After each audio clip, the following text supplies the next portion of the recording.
Hello friends, welcome to the Prime Classes. Myself Sachin Bhardwaj. I am providing the chemistry of class 10, chapter 2, metals and non-metals. धातु और धातु को हम लोग पढ़ रहे हैं, जिसका हम लोग दूसरा अध्याय स्टार्ट किए हैं, जिसमें मैंने बताया था कि आज हम लोग क्या पढ़ेंगे, केमिकल प्रॉपर्टीज ऑफ मेटल, धातुओं के रासायनिक गुण के बारे में हम लोग अध्ययन करेंगे। तो आज का हम लोग का टॉपिक यही रहेगा कि जो धातुएं हैं वो रासायनिक अभिक्रिया में क्या देती हैं। तो सबसे पहला हमारा रहेगा कि जो धातुएं हैं वायु के साथ या और जो है हमारा वातावरण में ऑक्सीजन के साथ अभिक्रिया करने पर क्या देती हैं। तो फर्स्ट टॉपिक ले रहे हैं reaction with O2। Reaction with O2 जितने भी हमारे मेटल है वो ऑक्सीजन के साथ अभिक्रिया करने पर आपका प्रोडक्ट क्या देते हैं। जैसे हमने कोई ले लिया धातु, सोडियम धातु ले लिया, तो जैसे हमने सोडियम को लिया, अभिक्रिया कराया ऑक्सीजन के साथ, तो ये आपका बना दिया सोडियम, सोडियम का ऑक्साइड बना देगा। हमने सोडियम धातु लिया, ऑक्सीजन के साथ अभिक्रिया कराने पर क्या बनाया आपका सोडियम ऑक्साइड। ठीक है, तो सोडियम ऑक्साइड बना दिया है। तो आपने देखा कि जितनी भी मेटल्स हैं वायु के साथ अभिक्रिया करने पर क्या देती हैं, ऑक्साइड देती हैं। क्या देती हैं, ऑक्साइड देती हैं। कोई हम लोग और एक एग्जांपल ले रहे हैं। जैसे हमने ले लिया कैल्शियम, कैल्शियम की अभिक्रिया हम ऑक्सीजन के साथ करा रहे हैं। जैसे कैल्शियम की अभिक्रिया हम ऑक्सीजन के साथ कराएंगे तो जो हमारा कैल्शियम मेटल है वायु के संपर्क में आने पर कैल्शियम का ऑक्साइड बना देगा। ठीक है, कैल्शियम का ऑक्साइड बना दिया। इस तरह से आपका प्रोडक्ट मिल गया कैल्शियम ऑक्साइड। ठीक है, जितनी भी धातुएं हैं मतलब अधिकांशतः जितनी भी धातुएं हैं ऑक्सीजन के साथ मतलब वायु के संपर्क में आने पर ऑक्साइड देती हैं। क्या देती हैं, ऑक्साइड देती हैं, धातु का ऑक्साइड देती हैं। लेकिन कुछ ऐसी भी कंडीशन आती है जो धातुएं वायु के साथ अलग अलग प्रकार से अभिक्रियाएं देती हैं वायु के साथ।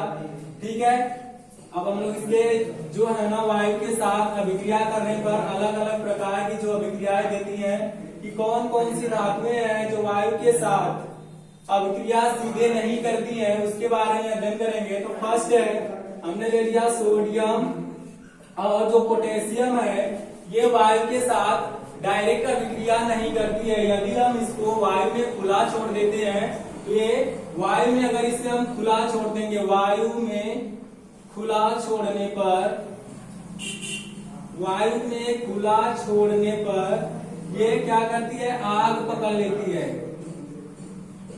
आग पकड़ लेती है। यही जो है वन डे एग्जाम में आता है कि कौन सी धातुएं हैं जो वायु में संपर्क में आने पर तुरंत आग पकड़ लेती है। तो सोडियम और कैल्शियम, सोडियम और पोटेशियम जो है वायु में खुला छोड़ने पर आग पकड़ लेती हैं। इसीलिए इन्हें कहाँ रखा जाता है, इसीलिए इन्हें केरोसिन में रखा जाता है। कहाँ पे, केरोसिन में, इसीलिए इन्हें मिट्टी के तेल में रखा जाता है। ठीक है, ये जो है दो धातुएं वायु के साथ अभिक्रिया नहीं देती है। अगर वायु के साथ अभिक्रिया कराएंगे तो तुरंत ही आग पकड़ लेंगी। ठीक है, और जो हमारा है मैग्नीशियम, एल्यूमिनियम है ना, मैग्नीशियम, एल्यूमिनियम, जिंक, लेड, ये सब क्या करती है, वायु के साथ बहुत ही धीरे धीरे अभिक्रिया करती है। मतलब वायु में एकदम जैसी है ना तुरंत आकस्मिक आग पकड़ लेती है, लेकिन ये सब क्या करती है, बहुत ही धीरे धीरे अभिक्रिया करती है। तो धीरे धीरे अभिक्रिया करने के कारण इनके ऊपर जो है ऑक्साइड की परत चढ़ जाती है। किसकी परत चढ़ जाती है, ऑक्साइड की परत चढ़ जाती है, ऑक्साइड की परत चढ़ जाती है। क्यों ऑक्साइड की परत चढ़ जाती है, नोट करते रहिए। ऐसा क्यों होता है, क्योंकि ये बहुत ही धीरे धीरे अभिक्रिया करती है, इसीलिए इसके ऊपर ऑक्साइड की परत चढ़ जाती है। और कुछ ऐसी भी धातुएं हैं जो वायु के संपर्क में आने पर एकदम भी अभिक्रिया नहीं देती हैं, मतलब वायु के साथ अभिक्रिया ही नहीं करती हैं। तो कोई बताएगा इसमें, कोई एक धातु का नाम बताइए जो वायु के साथ अभिक्रिया नहीं देती है। तो हम बता दें आपको, जो है आपका एजी मतलब एजी का मतलब चांदी, सिल्वर हो गया। और ये एयू सोना चांदी है ना, लेड ये सब क्या होती हैं, वायु के साथ अभिक्रिया नहीं देती है। क्यों? अगर वायु के साथ अभिक्रिया देती तो जो लेडीज है, महिलाएं हैं, क्या आभूषण पहन के खुलेआम घुमा करती? ऐसा नहीं होता है। इसीलिए ये वायु के साथ कोई अभिक्रिया नहीं देती है, कोई अभिक्रिया नहीं देती है। ठीक है, ये जो मेन 3 टॉपिक थे कि जो सोडियम और पोटेशियम है वायु के साथ अभिक्रिया कराएंगे तो आग पकड़ लेगी, इसीलिए इसे मिट्टी के तेल में रखा जाता है। मैग्नीशियम, एल्यूमिनियम, जिंक, लेड है जो वायु के साथ बहुत ही धीरे धीरे अभिक्रिया देती है और इसीलिए इसके ऊपर ऑक्साइड की परत चढ़ जाती है। और सिल्वर, चांदी और ये हमारा Ag, Au और Pb मतलब सोना, चांदी और लेड में सीसा वायु के साथ कोई अभिक्रिया नहीं देता है। तो ये थी वायु के साथ अभिक्रिया। अब हम लोग आते हैं जल के साथ अभिक्रिया। ठीक है, जल के साथ अभिक्रिया दूसरा टॉपिक रहेगा, इसका स्क्रीनशॉट ले लीजिए। जल के साथ अभिक्रिया। तो एक इसके पहले एक और टॉपिक होता है उभयधर्मी, मतलब जो ये जितनी भी मेटल है ये कौन सा गुण रखती है, क्षारीय गुण रखती है। ये आप बात आपको याद रखना है कि ये सब क्षारीय देते हैं, क्षारीय गुण रखते हैं। अब हम लोग देखते हैं वो होता है कि उभयधर्मी ऑक्साइड क्या होते हैं। उभयधर्मी ऑक्साइड, उभयधर्मी ऑक्साइड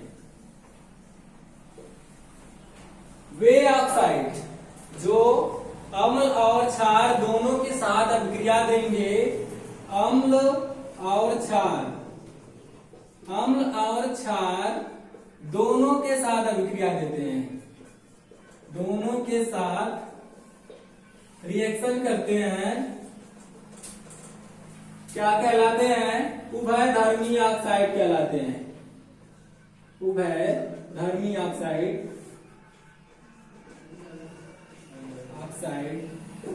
कहलाते हैं। जैसे हम लोग एग्जाम्पल के माध्यम से समझेंगे। हमने ले लिया कोई धातु का ऑक्साइड ले लिया, Al2O का त्रायस, ये हमारा एल्यूमिनियम ऑक्साइड है।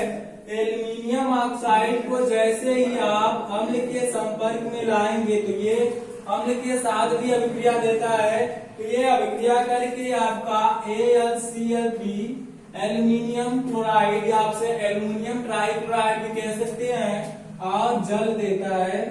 तो देखा आपने, अब ये अम्ल के साथ अभिक्रिया करने पर एल्यूमिनियम ट्राइक्लोराइड दिया और वाटर को बाहर निकाल दिया। तो इस प्रकार से जल के साथ अभिक्रिया किया, लेकिन ये समीकरण हमारा संतुलित नहीं है। इस समीकरण को आप लोग संतुलित करेंगे, आपके लिए एक्सरसाइज के रूप में है। अब दूसरा हम लोग ले रहे हैं इसी ऑक्साइड को, इसी एल्यूमिनियम ऑक्साइड को जब हम बेस के साथ सोडियम हाइड्रोक्साइड के साथ अभिक्रिया कर रहे हैं, क्षार के साथ अभिक्रिया करा रहे हैं, तो ये आपका क्या बनाएगा, NaAlO का ट्वायस, NaAlO का ट्वायस प्लस वाटर को बाहर निकाल दिया। ठीक है, क्या बनाया, ये आपका सोडियम एल्यूमिनेट, सोडियम एल्यूमिनेट और यहाँ पर एल्यूमिनियम ट्राइक्लोराइड। तो आपने देखा कि जो धातु ऑक्साइड है उभयधर्मी किसे कहेंगे, जो अम्ल और क्षार दोनों से अभिक्रिया करेंगे उभयधर्मी ऑक्साइड कहलाएंगे। और इसका हमने एक एग्जांपल आपको दिखाया कि एल्यूमिनियम ऑक्साइड जैसे ही हाइड्रोक्लोरिक अम्ल के साथ अभिक्रिया किया तो एल्यूमिनियम ट्राइक्लोराइड दिया और जल को बाहर निकाल दिया। और इसी तरह जैसे ही हमने एल्यूमिनियम ऑक्साइड की अभिक्रिया सोडियम हाइड्रोक्साइड के साथ कराया तो ये सोडियम एल्यूमिनेट दिया और जल को बाहर निकाल दिया।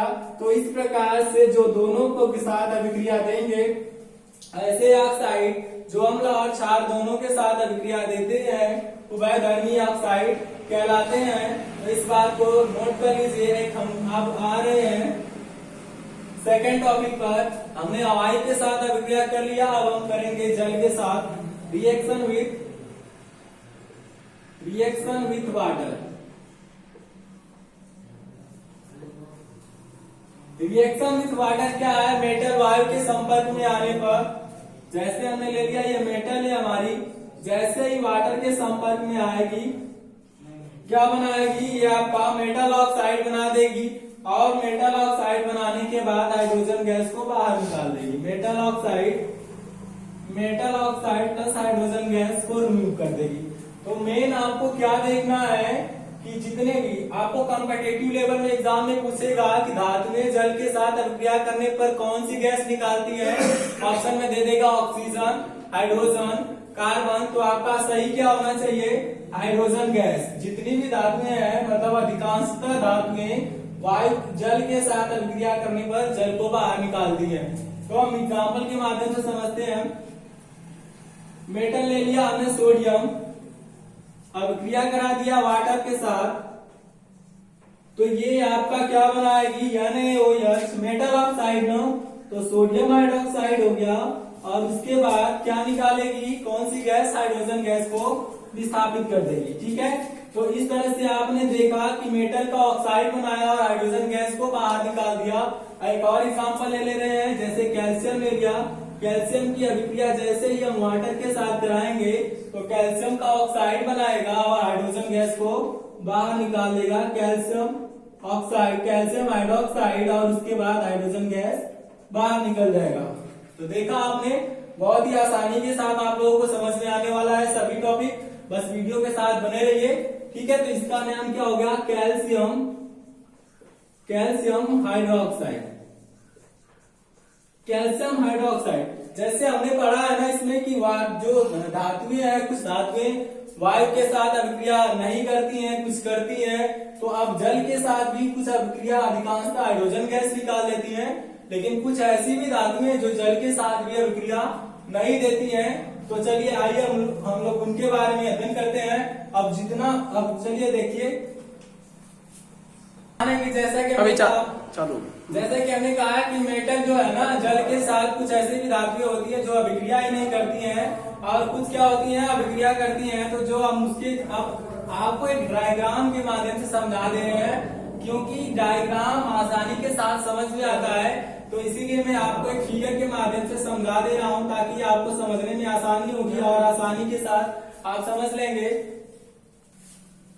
ठीक है, देखिए डायग्राम हम कैसे बनाते हैं। ये जो हमारा धातु है, अब कुछ धातुएं हैं जो गर्म जल के साथ अभिक्रिया करती है, कुछ ठंडे जल के साथ अभिक्रिया करती हैं, और कुछ ऐसी धातुएं जो भाप के साथ अभिक्रिया करती हैं, और कुछ ऐसी धातुएं जो जल में क्या करती हैं, तैरने लगती हैं, और कुछ ऐसी भी है जो जल के साथ कोई अभिक्रिया ही नहीं देती है। तो उसको हम डायग्राम के माध्यम से बना दे रहे हैं।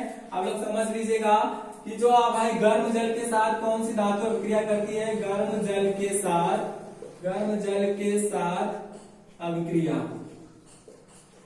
गर्म जल के साथ कौन सी धातु अभिक्रिया करती है, मैग्नीशियम धातु अभिक्रिया करती है। ठीक है, ये जितना भी मैं बता रहा हूँ ये कॉम्पिटिटिव लेवल का भी है। ठीक है, अब आपको एग्जाम में पूछेगा कि ऐसी कौन सी धातु है जो गर्म जल के साथ अभिक्रिया करती है, तो ऑप्शन आपका होगा मैग्नीशियम।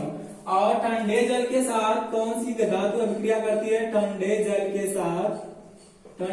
के साथ अभिक्रिया कौन कौन सी गैसें देती हैं, तो ठंडे जल के साथ सोडियम, पोटेशियम और कैल्शियम, जो है आपकी धातु सोडियम, पोटेशियम और कैल्शियम, ये जो तीन गैसें हैं मुख्य रूप से ठंडे जल के साथ अभिक्रिया देती है। और कुछ धातुएं ऐसी है जो भाप के साथ अभिक्रिया देती है। किसके साथ, भाप के साथ। अब हम लोग भाप के साथ देखते हैं कौन सी धातु अभिक्रिया देती है, भाप के साथ अभिक्रिया। भाप के साथ कौन सी धातु अभिक्रिया देती है, तो एल्यूमिनियम, आयरन और ये जिंक। ये जो तीन धातुएं हैं मुख्य रूप से जल के साथ नहीं अभिक्रिया करती है। ये जल के जो भाप उसमें से निकलता है, वाष्प निकलता है, उसके साथ अभिक्रिया देती है। और कुछ धातुएं ऐसी होती है जो किसी भी प्रकार के जल के साथ अभिक्रिया नहीं करती है। तो नो रिएक्शन विथ वाटर,